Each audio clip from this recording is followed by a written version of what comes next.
So ask the question you asked. No. Who could curl that 220 pound thing? No one. It's just to give people something to aspire to. It's like an unrealistic goal, right? So you're always never happy with yourself because you can't do the whole stack. I literally curl like 77 on here, 66, and I don't want to curl more. What's the most you've ever curled? I don't know. It's never something I've thought of or considered. It's like whatever makes my bicep get pumped is what I'm going to curl. It's crazy to think that, like, I don't even think I definitely can't even move this. I'll probably tear my bicep. Well, I can hold it. Yeah. See, like, I can't even fucking move this 132, so. Yeah, a lot of these stacks on machines are just there for, in case fucking the Incredible Hulk comes in and decides he wants to train that day. It's like, what are you gonna do when you max out this machine? Are you gonna like have people stand on the stack too? You just have the biggest biceps in the world. I've never seen anyone do that. It's interesting. We try it. Let's see if it sucks or not. Just gonna try stuff on the internet today and make our bodies better. And you're just going like this.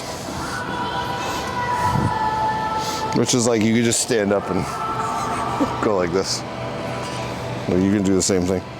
It's just, I understand why he's doing that, because it's making it more of like a preacher curl, because like his arm is supported, right? When people do hammer strength curls, or hammer curls, their arms tend to rock, and they tend to want to do, when they're curling like sideways like this, they tend to start going like this. And their elbow starts like their rear arm tricep starts moving back, and they're doing this.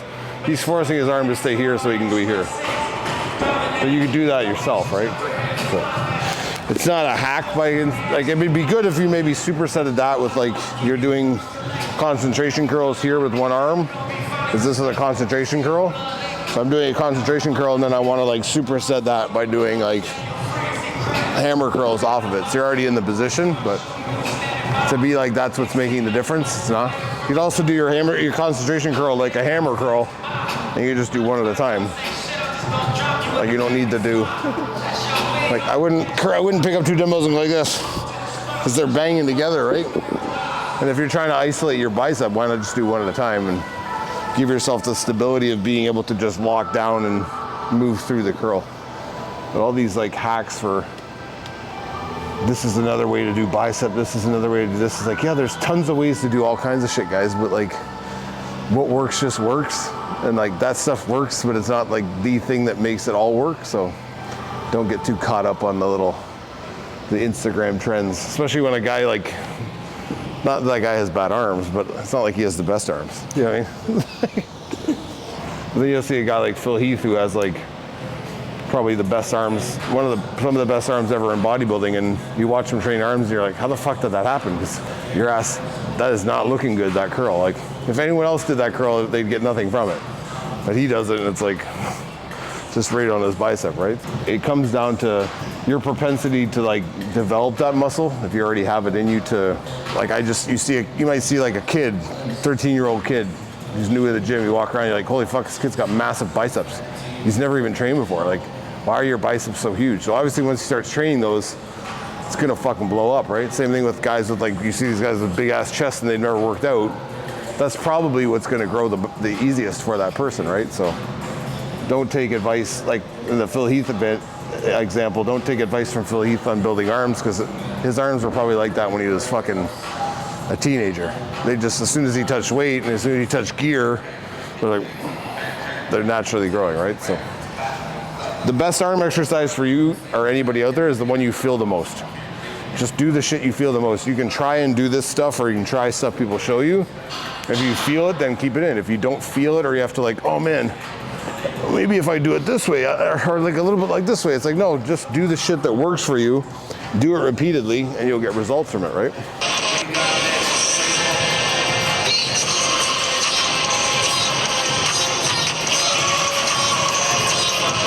Yeah, it's not bad. Everyone does this standing, right? So I prefer to do this shit with a bar. I don't know if I can do that. Well, fuck that. He's putting one knee on the ground to give himself more stability. He's giving himself stability on the ground so that he can sweep up through things and create this dimension. You can stand just the same, lock open your lats, and you can still swing through the way he's doing it. His speed is a little too much. I don't know whether he's like trying to like, maybe he has too much weight on there, he's trying to manhandle it, but like I only need to have this much pressure to rock down through my lat and squeeze down through like we've talked about before. So my hand drifts away from me and pulls my lat, and I rock up through my chest and my shoulders to get this to move. So I don't need to get like a mechanical advantage of being on my knee to like drive the fucking whole stack into me. And it's also like, if you want to have that same motion of that sweeping down, but add kind of a row to it, you can sit here. You can sit on any bench. You can find a fucking, like a little, like one of those fucking jump pads to sit on even if you wanted. You can sit here and you can hold here. It's the same feeling as when he's sweeping down in. He's sweeping down in and he's grouping. All we're doing is keeping that same sweeping down motion. But when I come down a bit, I'm just gonna slide into a row. So I'm still gonna rock out on my lat and I'm gonna rock into a row. So I'm just breaking that arm. Instead of sweeping my hand down to my side and pulling, I'm just driving my elbow back more with a row into my back. So I'm able to get more shoulder retraction and drive into that mid back. But I still have this downward swing here, because most people will sit here and they'll think, oh, I have to pull this to me, so they'll go like this. And they'll pull it to them. I want to literally feel like I'm lifting my, like if I didn't sit down, I'm trying to do this. I'm trying to stand up when I pull. But I'm not, I'm keeping my weight in my seat, so when I pull, I rock up like I'm gonna stand up, but my lower body stays still. So I'm dead in my lower body and rocking, but if I stood up, it would be literally here, like these people do, right? You're just taking the rocking out of it because you're sitting on something that's stable. I'll show this over here too. So it's the same idea here. This is something like another way of explaining shit for people that has been working lately for what I'm training people. It's the only reason why I'm saying it. So if I come down here, it doesn't have to be this Watson machine. It could be a fucking, the individual pulleys on a pull down. Could be anything, could be like a fucking bar across. It's the same idea, same mechanics. So if I set this here, this is a little wider for me so it's easier. If I'm here my shoulders are up. They're in my ears, but my neck is relaxed, so my shoulders are up in my ears. I can set them down. My idea is to get them down to here and create a pull through, right? So in doing that, I'm keeping stability in against my quads here, and I'm rocking my body upward, and I'm dropping my shoulders and keeping my head up high, like I'm dropping my arms beside me. But the only reason, the mechanics of that, if I didn't have knee pads there, I'm literally doing this when I pull. So I'm using these to pull myself up. So instead of like, I'm locked here so I can't move, but if I was doing this in midair and I was doing it hanging from a bar, it's the same as a pull-up. I'm using this as my generation of movement, right? So my hands are generating the movement and I'm pulling. The only reason why I didn't go up to the ceiling or stand up is because these are here. So I'm dug in here, so when I pull, I'm standing up instead of going up through things. People need to understand that on like an above head row, or pull down, sorry. It's literally the mechanics of a chin up. So we're not pulling the bar to us. On a chin up, I don't pull the bar to me. I lift myself up to the bar. So if I'm hanging from a chin up here, I don't go pull myself up. I'm literally trying to pull my shoulders back and lift my chest up to the bar. It's the same mechanics on a pull down. That's why it's like, people are like, oh, should you do pull-ups? Should I be able to do chin-ups? Why? Like, the fucking pull down is designed to be a chin up. Like, you're missing the point. Like, it's a chin up assisted. And you're working on your back, so we have to like stabilize our legs and balance our body and arc up through things. Like we're stable. Now we just create this momentum going up into things while we're sitting, and we get to isolate our back. So this whole concept of like a chin up, you should be able to do. I've had clients say to me like, how many chin ups should I be able to do? I'm like, I don't fucking know. Like, as many as you can. Like, and what are you doing? Running from zombies? Like, jumping up on a building or scaling a fucking fence? Like, when in reality do you need the ability to do a chin up? I understand it's like a cool thing to say you can do. I can pull myself up on stuff, but like, I'm 280 pounds and I got a fake shoulder. I'm not pulling myself up on shit. I'm getting eaten by zombies immediately. So, but at least I'll look good. I'll have a big back. It's pretty much useless. Do you know what I mean? But yeah, it's just all these hang-ups of people like obsessing over like the most basic lifts because they're the most known worldwide, like bench, squat, chin-ups, whatever the fuck it else might be, deadlifts. Like, they're obsessing over these things as if they're a barometer of like how strong you are or how powerful you are as a man or a person. Like, I fucking benched 500 pounds, man. Watch the fuck out. I got the bench press record for my weight category in a certain country. It's like, no one gives a fuck. It's not gonna help you in the real world. You know what I mean? Like, we used to bench in football, and on my bench when I played in football, I got up to 560 for one. And it's like, did not help me on the football field whatsoever. Like, yeah, if I got you here and I locked you out and I was able to control a gap and keep you away from me and then tackle a guy, that's cool. Or drive you back, right? But it's like, even then there's the variables of the guy moving. As soon as he shifts, I'm off. Things don't move in straight lines. So it's like, it's a measure of power, yes, but it's like, does it translate into life? No. And you'll see guys that are like, who's got fucking massive arms, like the most developed arm you've ever seen, or like the biggest chest, and you ask him like, what do you bench? He's like, oh, I don't know, like 200. And you're like, what? And you're like, well, I bench 500, but my chest is shit. He's like, yeah, well, you're not training your chest, you're just training the movement of the bench press, right?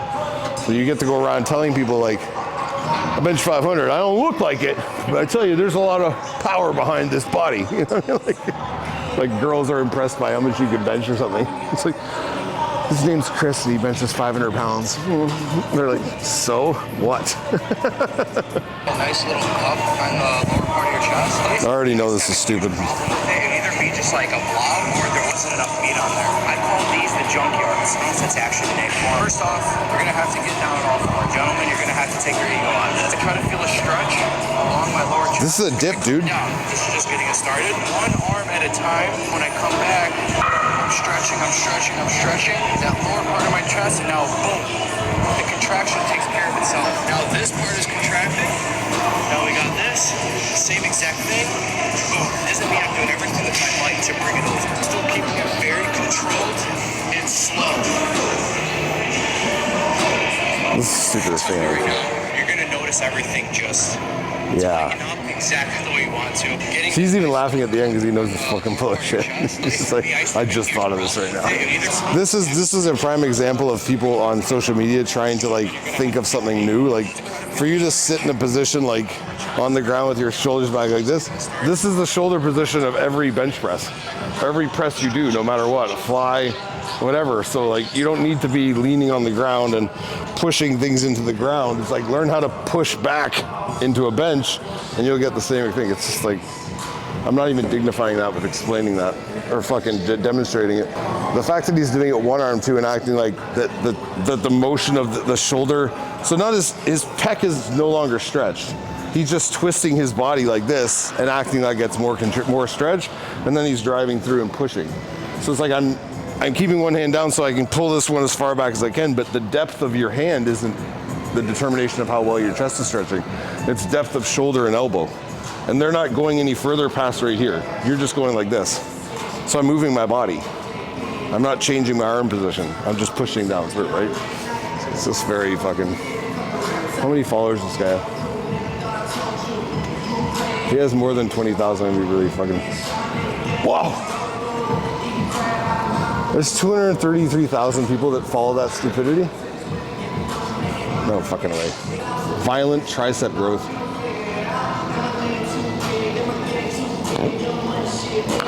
Yeah. Okay, there we go. They're all showing the same shit. All these dorks are showing the same shit. Skull crusher, that's a skull crusher literally. It's gonna smash your skull. Just pull it right over the bridge of your nose and press it out. It's a medium grip. You'll target the latissimus dorsi. If you use a narrow latissimus dorsi. Lower lats. If you use a wide grip, you'll target the upper lats and teres muscles. If you use a narrow underhand grip, you'll target the lower lats. If you use a rope attachment like this, you'll target the rear delts. You don't just target it and nail that area by grabbing at a certain width or height. It's like you still have to understand how to move through that pull, right? So if I grab wide or I grab narrow, I still have to understand how to lift my chest, and it's just fucking retarded. It's this whole thing of this glowing stuff and if you light it up, people will figure it out. Like they're stupid and they don't understand what it is. So if you're watching a video like this, you should know that like they're speaking to you and thinking you're an imbecile. They don't know that you like know what your back is. Like latissimus dorsi. You can light up an area, like that guy's wearing a tank top, so it's a little easier to see. You can light up an area or highlight an area when you're explaining something to somebody, but like if I can't visually see it moving or contracting, like if I can't see that something happened there or like notice the contraction come to a certain point, or where like the chest lifts and I can see like an arch in the back and like I can see where the muscle lets out from. If you can't see that or like convey that to somebody, that's what they need to hear. They don't need to see like you pull a fucking bar down and be like, oh, if I just sit here, because this is a wide grip and I pull wide, I'm gonna hit my latissimus dorsi and all this stuff. So if I'm going like this and I'm just going, it's like, yeah, I feel those muscles, but like I could feel them a lot better if I just moved back 3 inches. And I didn't have strain on my shoulder and I moved with my pull. But you're not explaining that to people. So it's just like, it's useless information. So kids come in the gym and they're like, I'm doing low lats today. And they're like, grab that bar and arrow and just pull that fucker down. It's like, trained him, gotta go home now. Fucking, this dumbing down of stuff that like your average person knows this stuff or your average bodybuilder knows this stuff. It's the assumption that everybody watching is too stupid to know. And you're the one that's teaching for the first time. Meanwhile, there's like 50,000 content creators out there of people doing fitness shit, but like you're the one who's telling them about fucking lat pull downs. Like it finally made sense when fuckface number 1 told me how to put my hands on the bar, right? Because he made it light up. Before I didn't know because it didn't light up the bar, and I didn't know where to feel it but now I know because he lit it up. It's like, dear fucking God.